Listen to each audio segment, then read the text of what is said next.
so much for joining me today, students.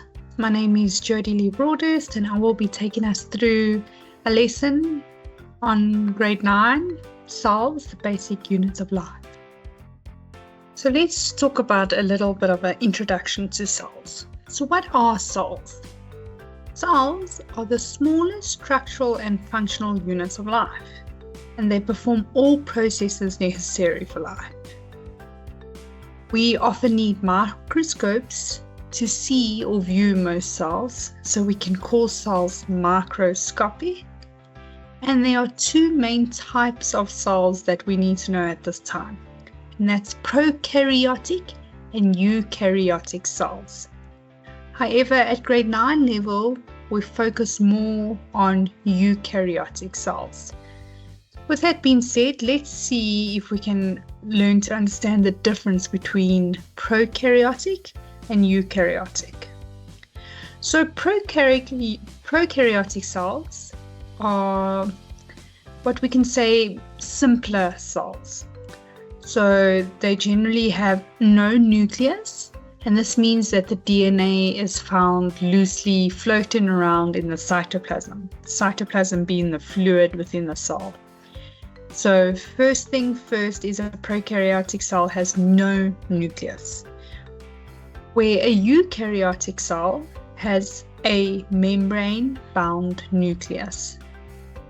If you look at the image over there, the green cell is actually an example of a bacteria cell, and you can see there's no nucleus, the DNA is just found floating. The DNA is the little pink section over there. However, in a eukaryotic cell, you would find the DNA within the nucleus, the little round thing in the middle of the cell. So a prokaryotic cell, to repeat, has no nucleus, where a eukaryotic cell has a membrane-bound nucleus.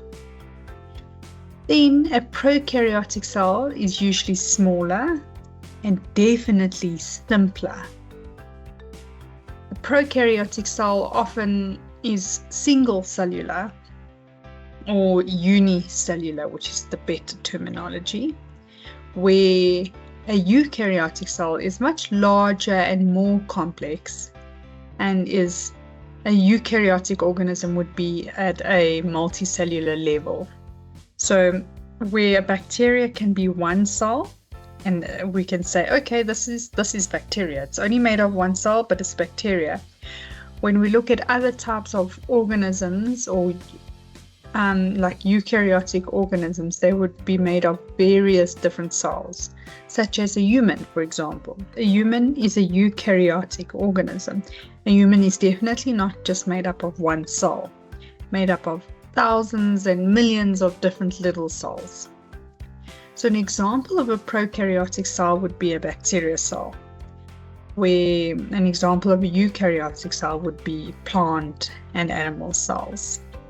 So just by looking at the two images here, you can definitely see that a eukaryotic cell is a lot more complex in terms of the number of organelles, the structure of organelles being what I would refer to as like baby organs inside the cell.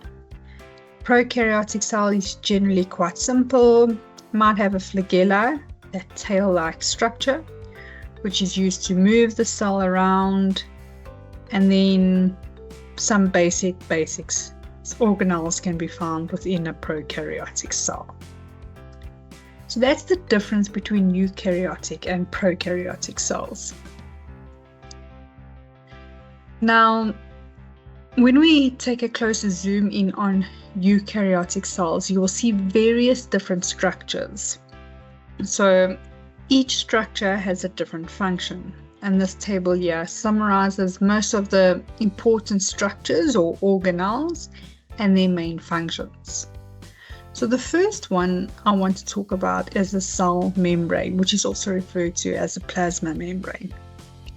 So what is the function of a cell membrane? A cell membrane controls the movements of substances in or out of the cell. So it acts as, let's say, a gate, and basically says, nope, you're not allowed in, or yes, you're allowed in. So in that same way, it kind of protects and supports the cell. It also maintains the shape. It's not as rigid, however, as a cell wall. A cell wall is made of a much stronger material and is generally found, or is only found in plant cells and not in animal cells, since plant cells have a fixed shape. Then we get the cytoplasm. The cytoplasm is like a gel or a fluid that holds the organelles, and it's the site of many chemical reactions. So inside the cell membrane, you'll find fluid where all the organelles are found in, and this fluid is called the cytoplasm. And then you get a nucleus, which is one of the most important organelles of a cell, because the function of a nucleus is to control all the cell's activities, and it stores the DNA. It also coordinates growth and reproduction.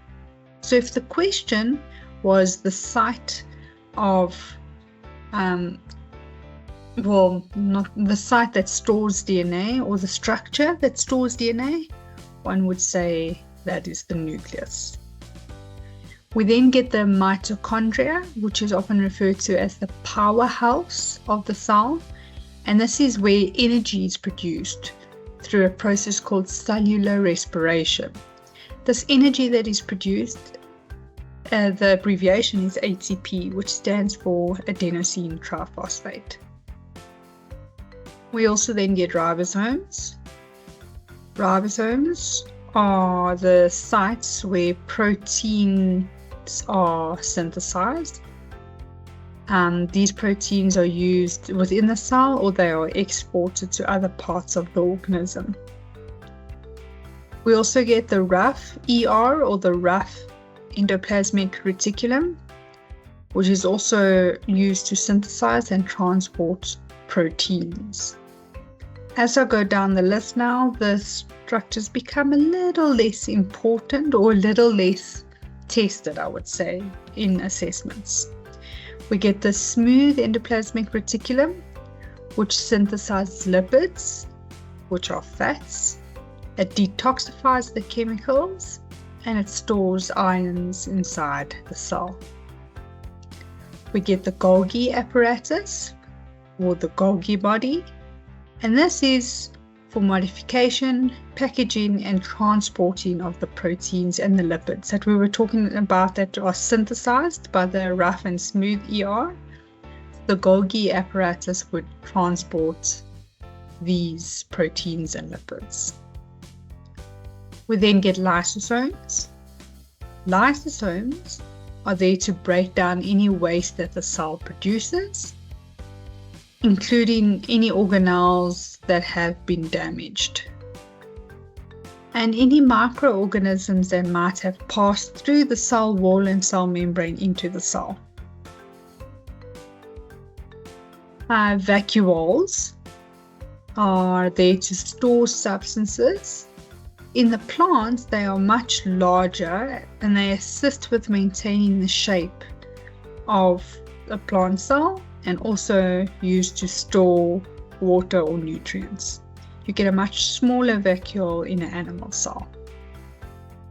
Then we talk about the cell wall, which you only find in plant cells. I had mentioned it earlier, and that's there to provide structural support and protection, and it prevents excessive water uptake so that the plant cell does not absorb too much water. We then get chloroplasts, which are found only in plant cells, and these chloroplasts are the organelles responsible for photosynthesis, and they have a pigment called chlorophyll, which converts sunlight to chemical energy. So we get plant cells and animal cells. Plant cells are obviously found in plants, and animal cells in animals. Now, the major differences between the two is that a plant cell would have a cell wall, therefore being much more regular in shape and much more rigid in shape. Where animal cells don't have a cell wall, they only have a cell membrane. A plant cell also has a large central vacuole, which we spoke about, that stores water and nutrients and assists with maintaining the shape of the cell, where animal cells have small vacuoles. And then plant cells have chloroplasts, animal cells don't, because animal cells can't photosynthesize. And then animal cells have centrioles. Now I want to talk about the hierarchy of organization. In other words, where do cells fall in the universe or in life, basically? Where do we know of cells? Well, a group of cells together, they function together and they form tissue.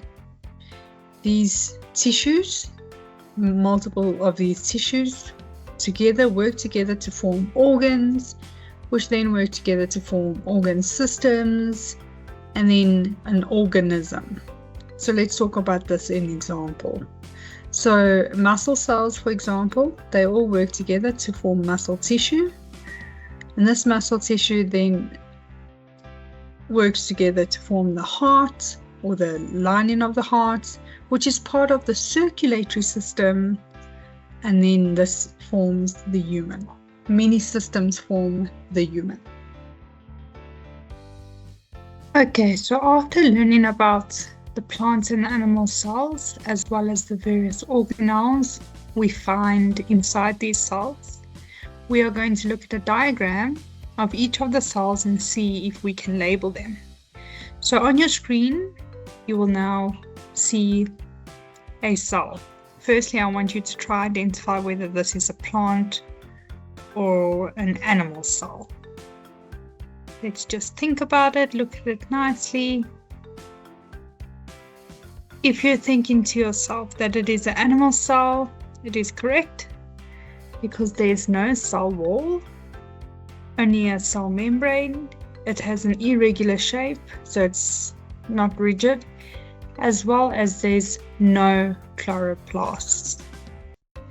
Let's now use our time to try label this diagram. So if you have a pen and paper, write down the letters A to E, and using the word bank, let's see if we can label this cell. Okay, let's check these responses. So A, that label is pointing towards the cytoplasm of the cell.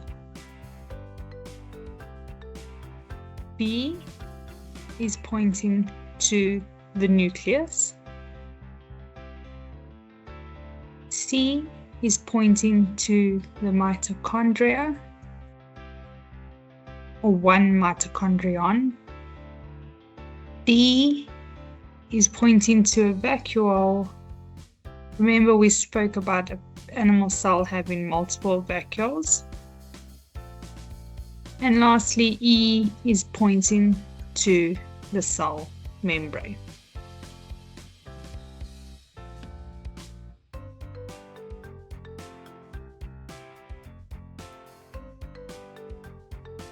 If we have a look at this diagram and we think about the previous one, we will know that this one is a plant cell.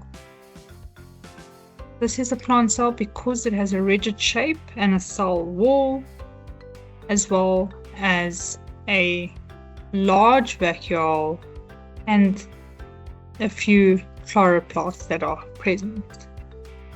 Let's take this time to label the diagram from A to F.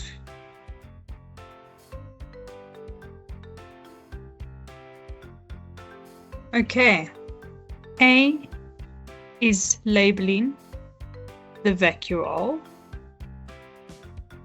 B is labeling a chloroplast. C is labeling the nucleus. D is labeling the cell wall. E is labeling the cell membrane, and F is labeling the mitochondria. Thank you very much. That is all for today.